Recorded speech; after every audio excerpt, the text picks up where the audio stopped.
jalan utama akses Malala sekarang sudah tidak bisa dilewati lagi. Ini baru jarak 1 kilo. Pemirsa, kita akan update lagi perkembangan terkini dari Sumatera Barat. Ada jurnalis Metro TV Fraser di sana. Fraser, jadi perkembangan terkini, bagaimana nanti distribusi logistik akan dilakukan di situ?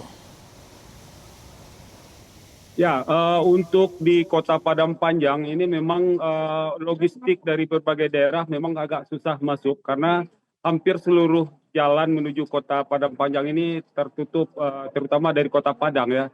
Nah, kalau dari daerah Pekanbaru atau dari Bukit Tinggi masih bisa dilewati. Nah, bantuan yang baru masuk ke posko-posko di tempat Padang Panjang ini adalah bantuan dari warga sekitar dan dari BPBD atau dari pemerintah setempat. Dan saat ini bersama saya juga sudah ada wakil wali kota Padang Panjang.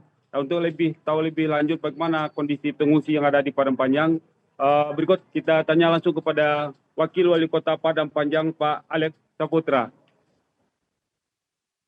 Pak Alex, bagaimana kondisi posko yang ada di Padang Panjang?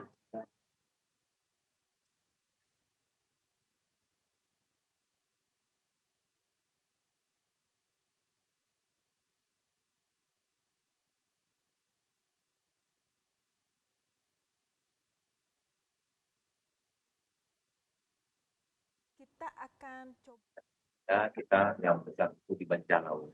Itu lebih kurang ada sekitar 200 sampai 300 masyarakat yang sudah kita dari kemarin. Ya, untuk pengungsi Pak, kira-kira apa yang sangat mereka perlukan? Nah, untuk pengungsi kita di lapangan yang sangat dibutuhkan itu adalah kayak bayi dan balita itu dibutuhkan untuk gizi, untuk susu, untuk makanan-makanan balita, termasuk bagi ibu yang menyusui, dan untuk lansia itu butuh sembako, yang obat-obatan yang diperlukan, apalagi cuaca Padang Panjang ini sangat dingin, jadi kami butuh Oke, Pak, imbauan terhadap warga Pak dengan kondisi cuaca yang seperti ini. Jadi dengan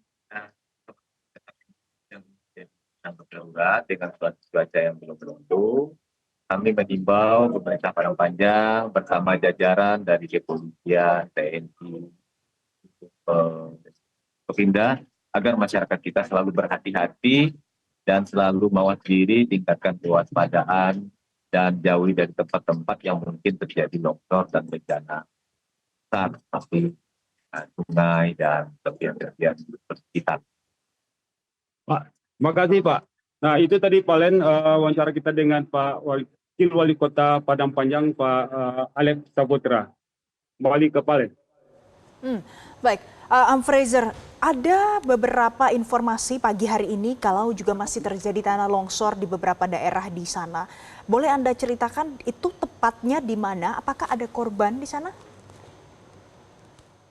Ya, selain banjir yang terjadi pada hari Rabu dan mengenang sejumlah daerah, longsor juga terjadi pada hari Kamis kemarin pukul 11.30 itu terjadi di Padang Panjang dengan jumlah korban 7 sudah ditemukan meninggal dunia dan 40 lebih itu masih dalam proses pencarian.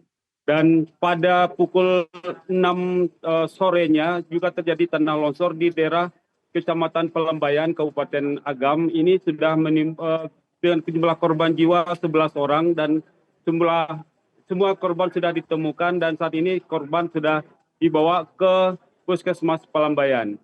Nah, di malam itu kemarin juga terjadi banjir dan arus yang cukup deras di daerah Tanjung Raya sehingga membuat 2 warga yang ada di Tanjung Raya hanyut dan sampai saat ini belum ditemukan.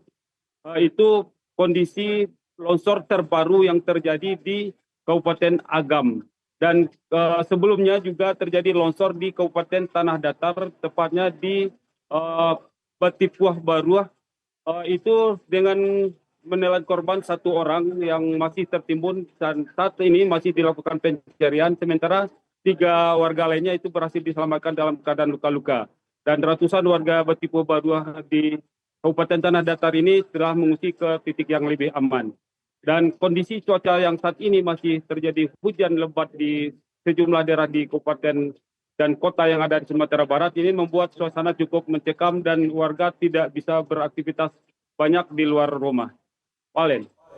Kemudian bicara soal akses jalan yang putus, Fraser, di mana saja lokasi yang kemudian disampaikan di sana tidak bisa dilewati jalan putus karena tanah longsor ataupun banjir? Ya, terkait masalah akses yang terputus atau jalan yang terputus, misal kalau perjalanan dari Payakumbuh, Bukit Tinggi menuju Kota Padang, itu tidak bisa dilewati sama sekali, baik menggunakan jalur utama Padang Panjang atau Cincin, ataupun jalur via Malala juga sudah terputus, dan jalur alternatif lainnya adalah melalui Solo juga terputus terjadi di Ladang Padi atau menjelang Kota Padang.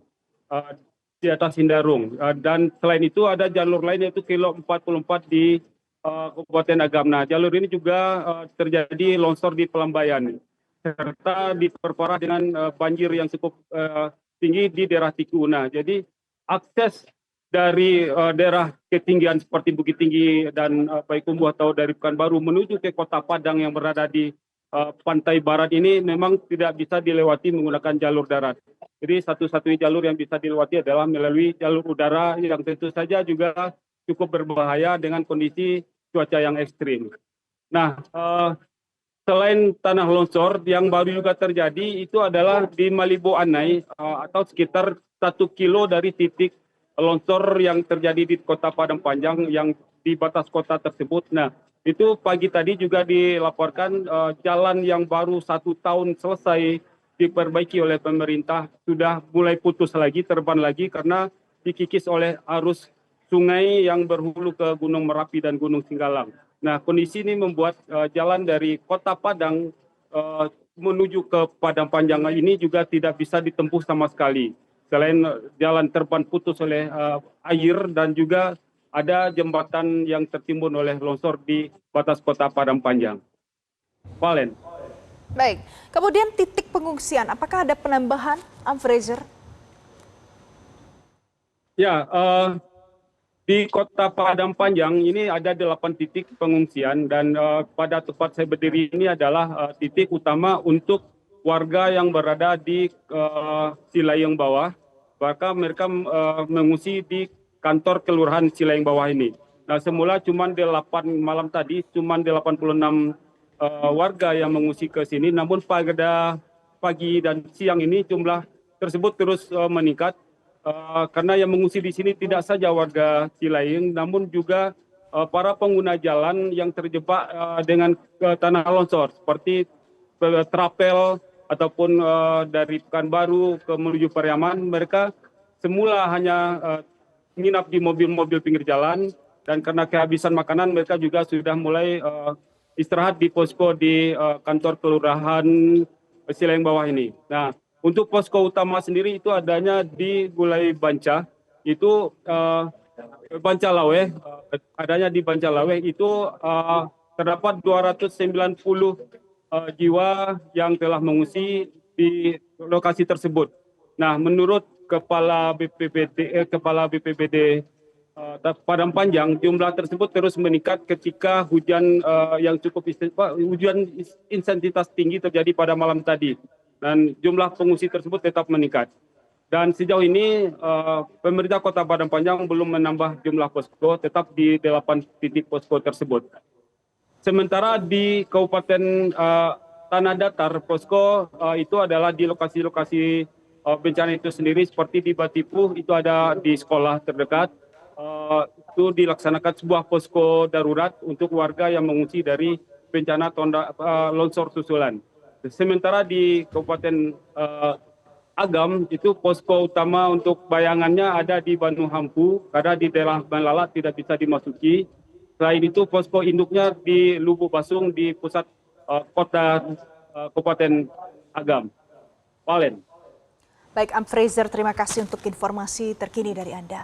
Jadi pemirsa, dari informasi yang tadi disampaikan oleh jurnalis Metro TV Fraser, kalau ada satu daerah yang masih terisolir, yakni Solo, itu adalah yang juga disebutkan oleh Kepala BNPB sebagai salah satu wilayah yang terpantau bencana terjadi di sana lebih parah ketimbang daerah lainnya. Tadi sudah kami konfirmasi langsung juga ke Kepala BNPB Letjen TNI Suharyanto yang mengatakan di Sumatera Barat Saat ini beberapa lokasi rata-rata sudah bisa ditembus untuk akses terkait dengan logistik dan juga bantuan yang akan disalurkan ke sana, kecuali wilayah Solok dan juga Tanah Datar yang dilaporkan lebih parah. Pemirsa, banjir bandang juga menerjang 4 desa di Kecamatan Batang Toru, Tapanuli Selatan, Sumatera Utara. Banjir bandang ini meluluh lantakkan ratusan rumah warga di sana. Dan selain rumah warga, tidak sedikit pula bangunan rumah ibadah, gedung sekolah, dan juga kantor layanan publik yang rusak akibat diterjang banjir ini. Debit air itu makin naik ya.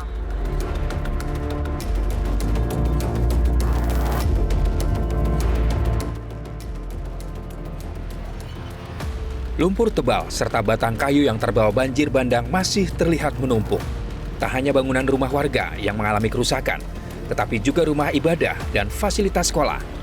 Penerangan di tempat desa ini juga mati dan sarana air bersih juga tidak berfungsi. Warga korban banjir bandang berharap pemerintah segera mempercepat bantuan, membuka akses jalan yang masih tertutup material banjir dan longsor, sarana air bersih, sembako, dan bantuan kesehatan. 4 desa terdampak yakni Desa Aik Ngadol, Desa Huta Godang, Desa Garoga, dan Desa Batu Hori. Dari Tapanuli Selatan, Sulaiman Siregar, Metro TV. Pemirsa, demikian breaking news Metro TV kali ini. Terima kasih atas atensi Anda. Sampai jumpa. Jelajahi cara baru mendapatkan informasi. Download Metro TV Extend sekarang.